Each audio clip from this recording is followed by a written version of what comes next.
Per guida i campionati siamo con Giorgia Cisotto. Giorgia, sei la regina dei bomber del Vittorio Perma con 17 reti. Sì, sicuramente sono felice dei miei gol di quest'anno, però sì, quel che più conta penso che sia la vittoria che abbiamo portato tutte insieme, abbiamo conquistato tutte insieme questa Serie A, al di là dei miei gol. Cosa vuol dire per voi arrivare in Serie A? Ma sicuramente è una soddisfazione grande perché la maggior parte di noi è da 10 anni che gioca insieme e fino a qualche anno fa non si pensava proprio, non pensavamo proprio di poter arrivare a questo traguardo. Adesso trovarci qui, questo legame tra tutta questa forza di voler arrivare in alto ci ha portato a qua, alla Serie A. Alla Serie A, alla Serie A, alla Serie A. Chiara.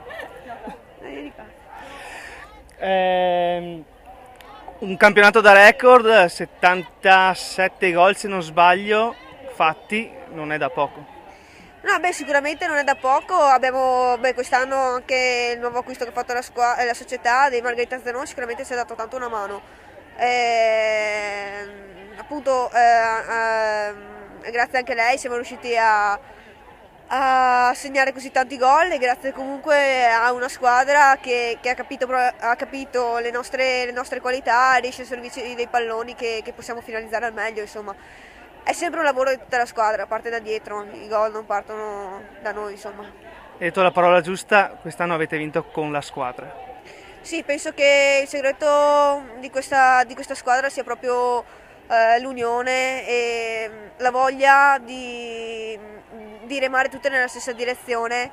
E si è visto anche oggi, quando le gambe ormai non c'erano più, come in altre partite, quest'anno abbiamo avuto qualcosa in più, quel legame che ci unisce, quella voglia di combattere tutte insieme. Sicuramente questa è la cosa più bella di questa Serie A. Ringraziamo Giorgia Cisotto per lo splendido campionato di tutta la squadra e in bocca al lupo per la Serie A. Grazie mille, crepi il lupo, ciao a tutti. Siamo con mister D'Astolfo. Mister, al di là del risultato di oggi, comunque vi siete salvate con 4 partite d'anticipo.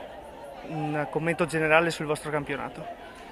No, la valutazione generale del campionato è buona anche perché insomma, abbiamo fatto il primo campionato di Serie B, quindi dobbiamo sicuramente fare esperienza, la qualità del gioco secondo me è buona, dobbiamo migliorare sotto altri aspetti, soprattutto sull'aspetto fisico e anche sull'agonismo, la cattiveria. E siamo molto ingenui ancora, speriamo che questo anno sia servito appunto a qualcosa per noi. Insomma. Avete cominciato con un gruppo giovane, comunque non avete demeritato, anzi con il gruppo giovane si può crescere.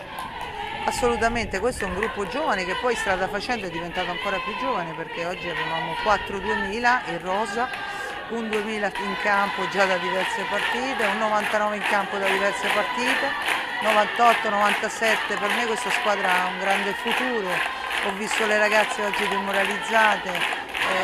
Però insomma io davvero vedo un grande futuro per loro perché le qualità ci sono tutte. Un commento sulla vincente del campionato? Ma innanzitutto dei grandi complimenti perché la squadra che credo abbia strameritato la vittoria di questo campionato, complimenti in particolare al mister come collega e un grosso in bocca al lupo per il campionato di Serie A. In bocca al lupo per il vostro prossimo di Serie B allora. Grazie, speriamo appunto di fare meglio e speriamo che questa giornata sia di buon auspicio anche per noi che l'abbiamo vissuta insomma, in maniera diversa da voi ma sicuramente l'abbiamo vissuta un po' anche noi. Ecco. Ringraziamo mister D'Astolfo. Grazie a te, ciao. Grazie.